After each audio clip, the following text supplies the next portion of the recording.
Xin chào tất cả các bạn. Mình làm một cái clip ngắn để giúp cho một bạn có hỏi ở trên Facebook như thế này. Đó là bạn đã có tạo một cái family móng cọc để thống kê, nhưng mà khi thống kê thì lại không tách được các cái lớp thống kê về thể tích, bê tông lót, bê tông móng, số lượng cọc trong đài như thế nào. Và bạn cũng có làm về share parameter nhưng mà thống kê cũng bị gộp. Thì mình có nói bạn là có thể là gửi email cho mình để mình xem cụ thể thế nào. Thì bạn có gửi email cái file cho mình để mình xem thử, và có gì rồi mình chỉnh sửa, cũng như là hướng dẫn cho các bạn, có thể là làm luôn một cái clip hướng dẫn ngắn cho các bạn, để các bạn có thể là nếu như các bạn gặp trường hợp tương tự thì các bạn có thể xử lý được nha. Thì cái file mà bạn ấy gửi cho mình, thì sau khi mình download ra mình chạy nén thì bạn có gửi một cái project có sẵn file thống kê, thêm hai cái thư viện và kèm theo cả cái file share parameter mà bạn ấy đã tạo để tạo cái thư viện này. Thì khi mình mở file lên mình thấy như thế này. Thứ nhất đó là đây là cái bảng thống kê hiện nay bạn đã tạo ra, thống kê bê tông móng với cái mác là M1, B móng, L móng, H móng với thể tích như thế này.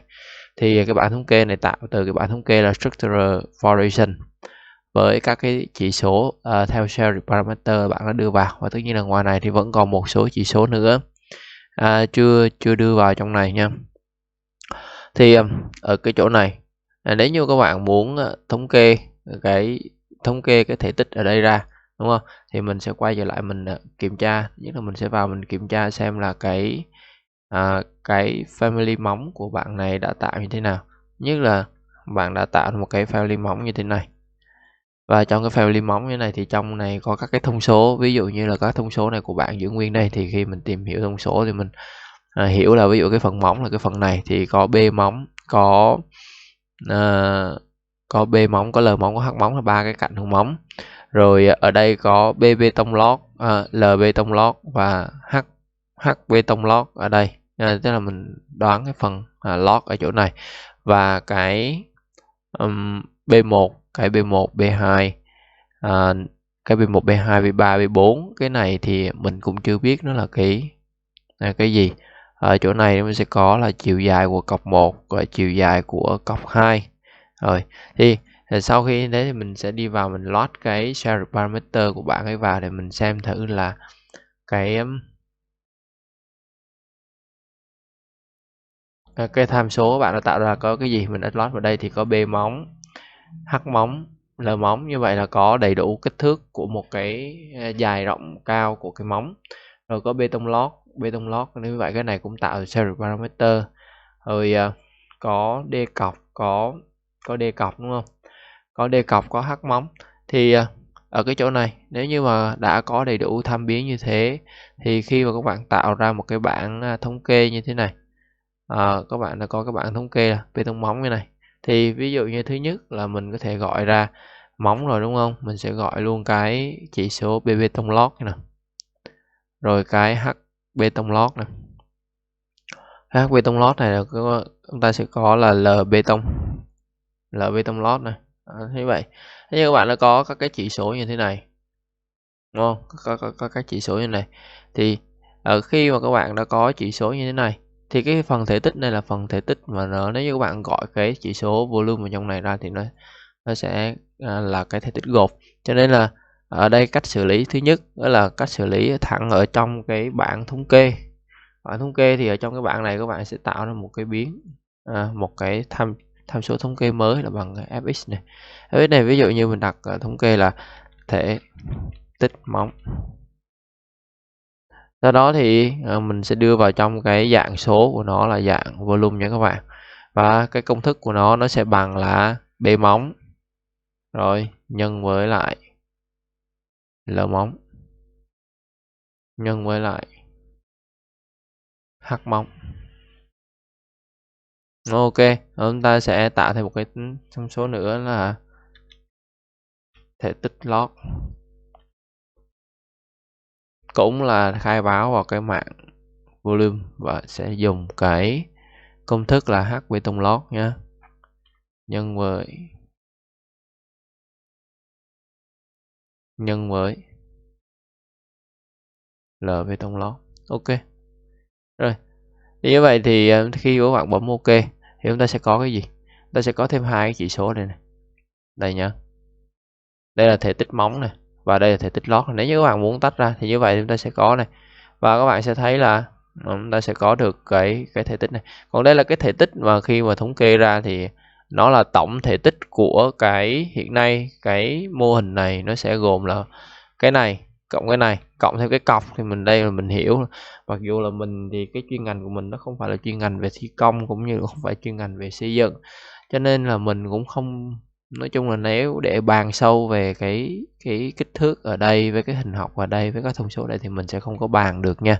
Mình đứng ở dưới góc độ là có hiểu biết cơ bản về family và các cái thông số trong Revit thì mình sẽ nói góp ý của bạn ở trên cái cơ sở là tham số. Thì ở đây để thống kê ra được rồi thì cái phần thể tích mà bạn ấy volume của bạn thống kê ra thì như vậy nó là tổng thể tích của cái này, cái móng này, cái lót này và cái cọc này là thực chất là 4 cái cọc, vì chiều dài của bạn setup thì chắc là 1, 2, 3, 4 cái cọc ở đây. Thì mình nhìn hình mình đoán như vậy. Thì ở đây là cái tổng thể tích của cái này nó sẽ nhỏ hơn cái này, tại vì cái thể tích ở đây cộng thêm thể tích của cái cọc nữa. Thì như vậy nếu như với cách giải quyết như thế này thì có thể giải quyết được cái vấn đề đầu tiên mà bạn đặt ra, đó là tách được cái thể tích bê tông lót và bê tông móng. Rồi bây giờ còn cái vấn đề là tách ra được cái số lượng cọc trong đài, thì cái này thì chắc chắn là phải vào trong lại family của bạn để tìm hiểu. Tại vì nếu như các bạn muốn về mặt nguyên lý tạo family nhé, các bạn muốn thống kê cái, ví dụ như các bạn xem đây, một cái cọc là một cái này, một cái đoạn này gọi là một cái cọc, thì một cái chân cọc này nó sẽ gồm hai cái cọc dài này. Trong trường hợp này thì các bạn sẽ phải tạo, về mặt nguyên lý là các bạn sẽ phải tạo cái cọc này là một cái family riêng, và cái family của cái cọc đó sẽ lót vào trong cái family này. Thì khi đó thì các bạn mới thống kê được, nếu như về ít nhất là thống kê về mặt số lượng. Vì bây giờ mình sẽ đi vào mình tìm hiểu cái family này nha. Edit family. Bây giờ trong edit family thì bắt đầu có cái cục này, đây là cục móng. Thì đây là cái category đã tạo ra từ structural foundation, là quá tuyệt vời rồi. Thì cái cục này là cái cục móng, cái cục này là cái cục tạo bằng extrusion, cái cục này tạo bằng extrusion. Ở cái cục này bạn ấy có chữ edit family là quá tuyệt vời ở đây, tức là bạn đang tạo mỗi cái cọc là một cái family và bạn load vào. Thì ở trên cái hệ thống tham số thì có thể là đây là có các cái thông số được khống chế ở trên reference plan. Như thế này thì như thế này tạm gọi là quá tuyệt vời.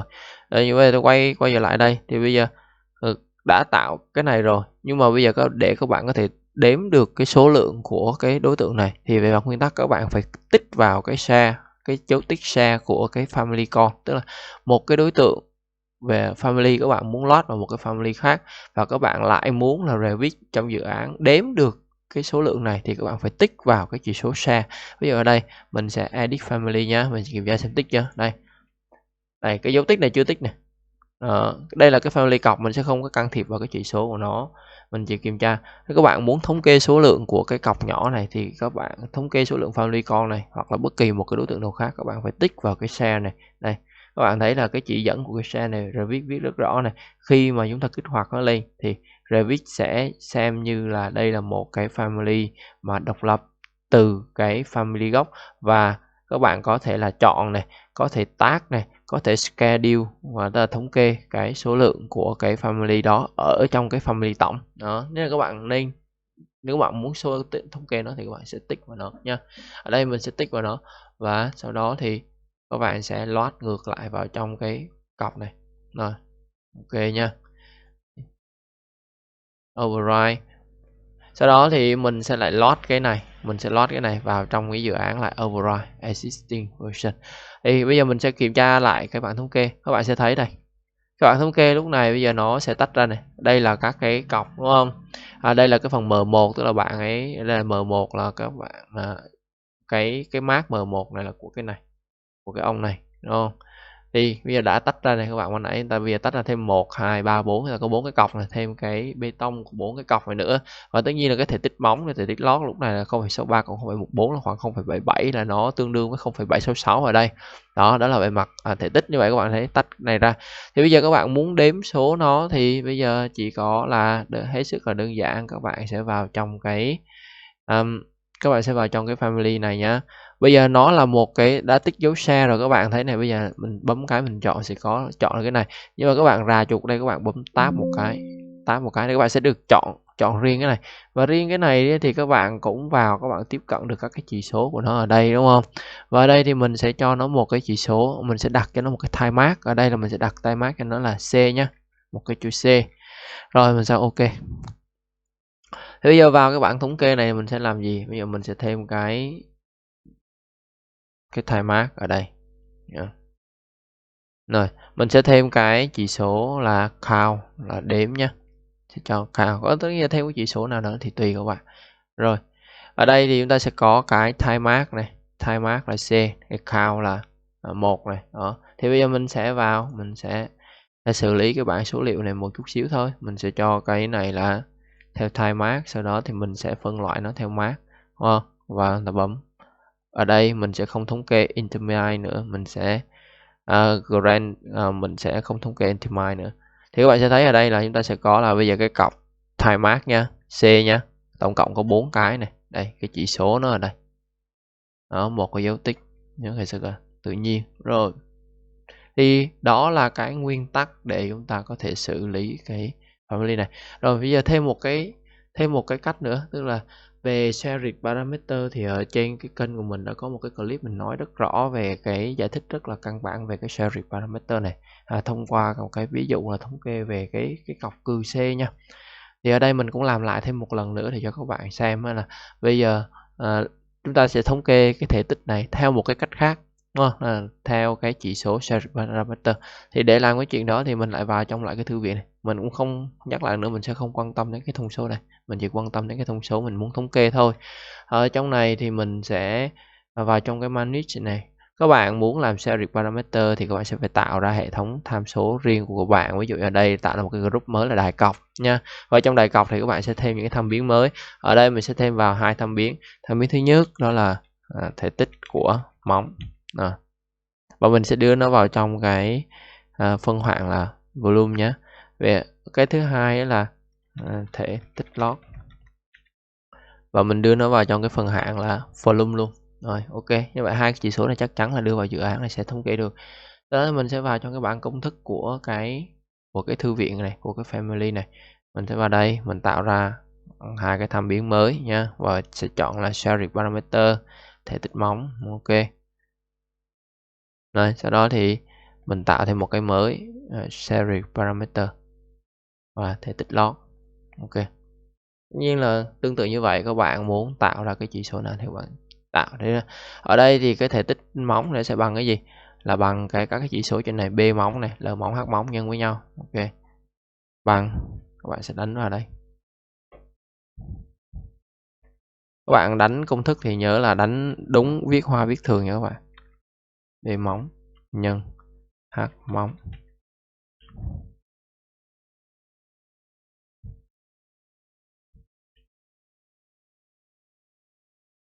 Rồi, ở đây thì tương tự như vậy, chúng ta có các chỉ số B, bê tông lót này, bê tông lót, H bê tông lót. Chúng ta sẽ có là B bê tông lót nhân với lại H bê tông lót nhân với lại L.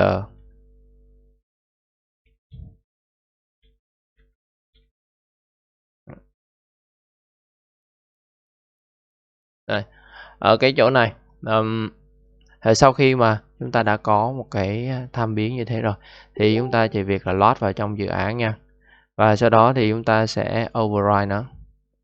Thì lúc này khi mà các bạn có cái này rồi thì các bạn sẽ vào trong cái file dự án của chúng ta, rồi sau đó thì các bạn sẽ làm gì? Lúc này ở trong cái field thống kê này nó đã có ngay cái thể tích nha. Đây các bạn sẽ thấy là thể tích lót này và thể tích móng cái này đây. Và khi chúng ta gọi ra các bạn sẽ thấy là ở đây là hai cái chúng ta nhập công thức vào này, ở đây là hai cái chúng ta đang nhập công thức vào, còn đây là hai cái mà cái chúng ta thống kê từ cái kia ra. Thì thực chất nó chỉ là nhập công thức thôi, nhưng mà vì nó là một cái thông số có thể thống kê được, thì đó là cái bản chất của shared parameter, đó là các bạn tạo ra cái hệ thống thăm biến riêng của các bạn để thống nhất giữa family với lại dự án. Thì đó là cái bản chất của nó. Thì đó là cái cách mà mình xử lý cho cái family của bạn này. Hy vọng thì cái cách xử lý ở đây sẽ giúp ích cho các bạn khác trong cái việc là chúng ta tạo ra những cái family theo cái mục đích của cá nhân, của công việc của bạn. Và có thể là những cái thông số nào các bạn thống kê được, muốn thống kê thì các bạn sẽ làm theo những cái cách mình đã nói. Đấy, tóm tắt lại thì nó chỉ có hai cái. Thứ nhất, family con lồng vào trong một cái family chính, thì nếu như các bạn muốn thống kê số lượng hoặc là chỉnh riêng cái family con thì các bạn nhớ tích vào shared, cái tích, dấu tích và shared của nó. Thứ hai là các cái tham biến ở dạng shared parameter thì các bạn tạo cái tên cho nó, và các bạn có thể là sử dụng công thức để các bạn thống kê vào, hoặc là các bạn có thể là dùng ngay cái công thức ở trong bảng thống kê. Rồi, cái clip về xin phép được kết thúc ở đây. Xin chào và hẹn gặp lại các bạn ở trong những cái clip hướng dẫn khác.